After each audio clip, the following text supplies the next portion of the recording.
উঁচু থেকে একটা মনে হলো ফল পড়ে যখন টুকুস করে শব্দ হয়, আমি কি ফল পড়লো। তখনও আমার হাঁটার রাস্তা তখনও 10-15 মিনিট। ব্যাগ থেকে মানে কোনোভাবে টিস্যু বের করে মাথা মুছতে মুছতে মুছতে মুছতে বাড়িতে আসি। এরপর আর ফরেস্টে ঢুকি না। আলো তাহলে বাচ্চা দিন তোমার অবস্থা খারাপ হয়েছে। কেমন লাগছে আমার, মা গোমা বমি আসতেছে কিন্তু বাসা নাই। হাঁটতেছি আর হাঁটতেছি, মনে হচ্ছে রাস্তা শেষ হচ্ছে না। আর মুছতেছি আমি এরপর আমি তো ফরেস্টে ঢুকলে বলে তুমি পুরে যাইও। আমি তো আসলে ফরেস্টে ঢুকলে কার অনেক বড় বড় গাছ দেখতে এমন ফুল। এইদিকে হ্যাঁ হরিণ আছে কিন্তু ও বাবা, হরিণ বের হয়। হরিণও বের হয়? হ্যাঁ, হরিণ বের হয় মানে যখন সন্ধ্যা হয়ে আসে তখন হরিণ বের হয়।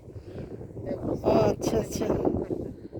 হরিণ তো এখানকার হরিণগুলো তো ভদ্র, এমনি হরিণ ভদ্র নিরীহ প্রাণী। হ্যাঁ, ওগুলো তো রানীর হরিণ ছিল, এখন হলো কার?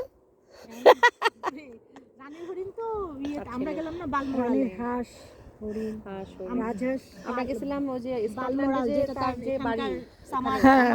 যেটা তার বাসা। পছন্দ হ্যাঁ। করতেন, এখানে এসে থাকতো। তখন আমরা গেছিলাম